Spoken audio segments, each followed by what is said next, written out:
Hello everyone.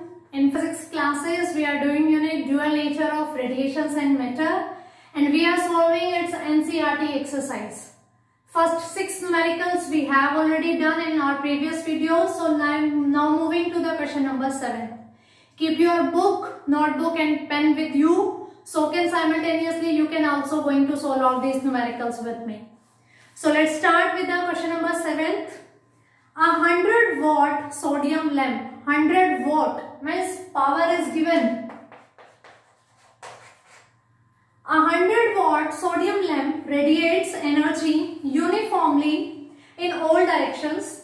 The lamp is located at the center of a large sphere that absorbs all the sodium light which is incident on it. The wavelength of sodium light is 589 nanometer. The wavelength of the sodium light is given 589 nanometer. Again, we are going to convert it into the SI units. Nanometer is equivalent to 10 to the power minus 9 meter. So, two things are asking here. What is the energy associated per photon with the sodium light? And the second one is at what rate are the photons delivered to the sphere? And the first part, it is asking about the energy associated. And in the second part, it is asking about the number of photons. So, two things are in the questions. Energy. We know energy is equals to h nu, or we can write hc upon lambda. Why? Because here we do not have the frequency value. We have the value of wavelength. Now h is Planck's constant, c is velocity of light and lambda is the wavelength. So we can put these values 6.63 into 10 to the power minus 34. C, velocity of light 3 into 10 to the power 8. Wavelength is 589 into 10 to the power minus 9 meter. So on solving these calculations, we get its value 3.38 into 10 to the power minus 19 joule. When we are using the formula is equals to h nu, we always receive the energy in the units of joule. So the next is number of photons emitted. We know we have already done question number 1 to 6. In those also it was discussed that whenever we are going to calculate the number of photons, we will use the formula power upon energy. And the power of sodium light is given 100 watt. Energy we have already calculated 3.38 into 10 to the power minus 19 joule. On solving this, we get the value 3 into 10 to the power 20 number of photons per second. Here I am going to write P, photons. 3 into 10 to the power photons per second using this formula. I think it was very easy. Power and wavelength were given and energy and number of photons are asked. So energy is given by this formula and number of photons are given by this formula. We have all the values.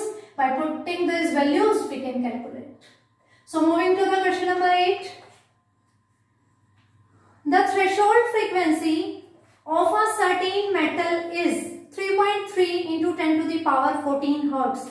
Threshold frequency, we are denoting threshold frequency by nu naught, and it is equals to 3.3 into 10 to the power 14 Hertz.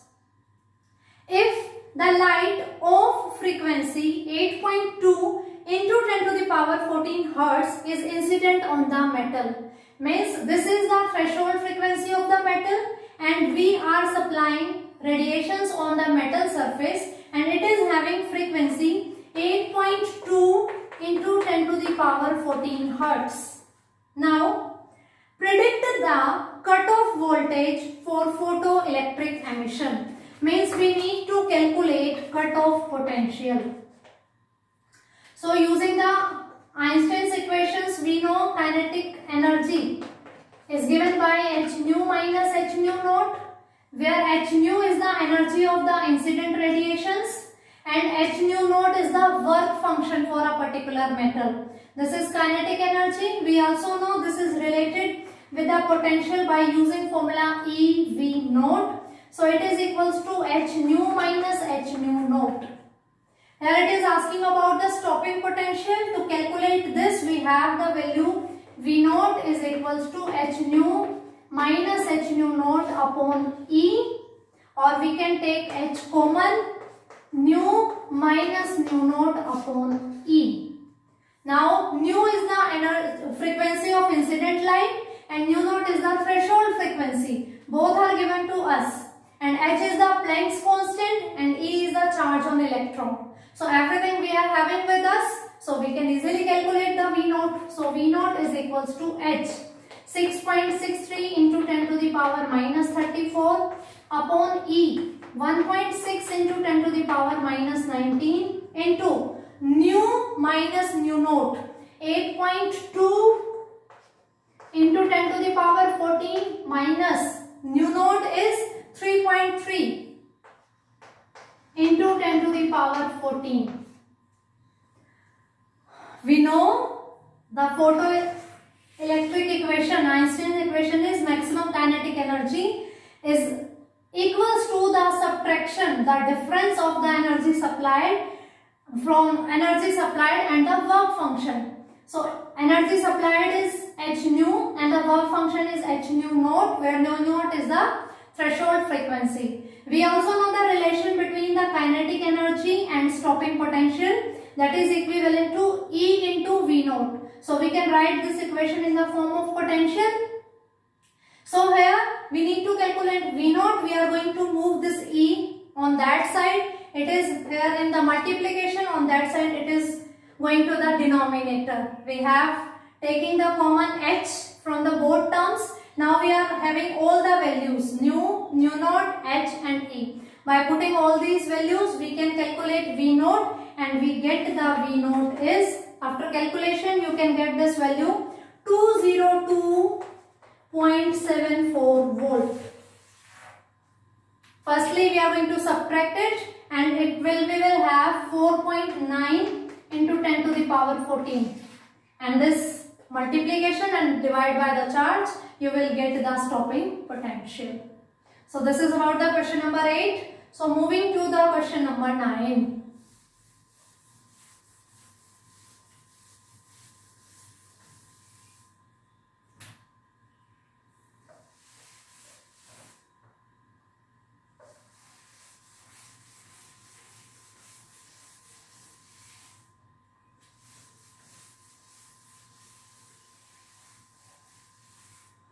So reading the statement of question number 9, this is the work function for a certain metal is 4.2 electron volt.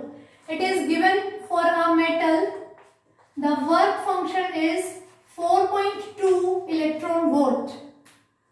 Will this metal give emission of incident radiations using, will this metal give emission of incident radiations of the wavelength 330 nanometer?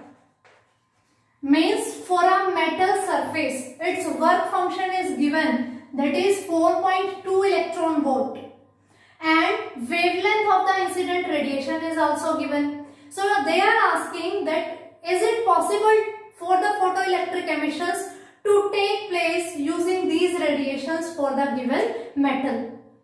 So work function, we know it is equals to H nu naught, and it is given 4.2 electron volt. Let us calculate in the joules.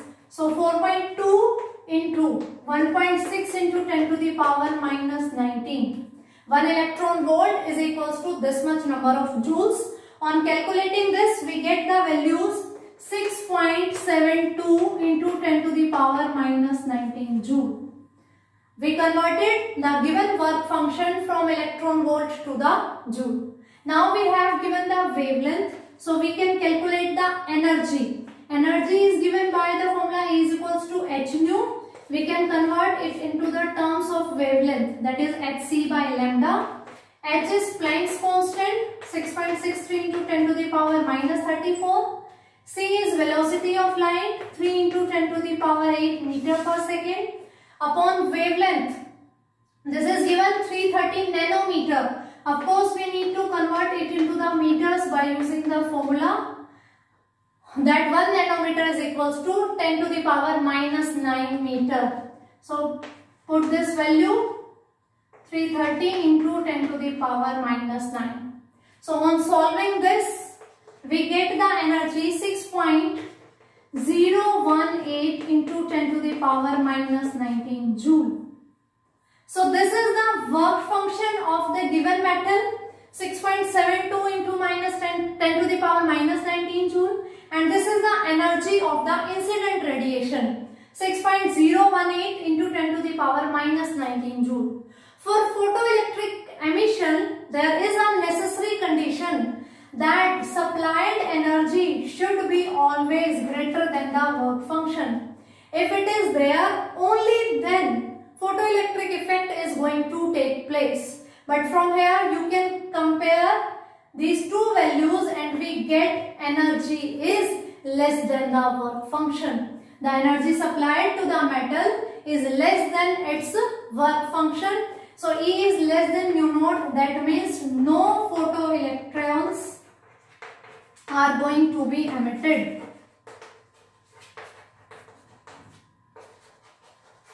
Means no photoelectric emission will take place. Why? Because it is not satisfying the necessary condition of photoelectric effect. That should be that energy of the incident radiations should be greater than the work function of that particular metal, which is not here. That means E is not greater than phi naught, it is less than. That's why no photoelectric emission will take place, no photoelectrons will emit out from the metal surface. For today it's sufficient. Next numericals we will discuss in the next videos.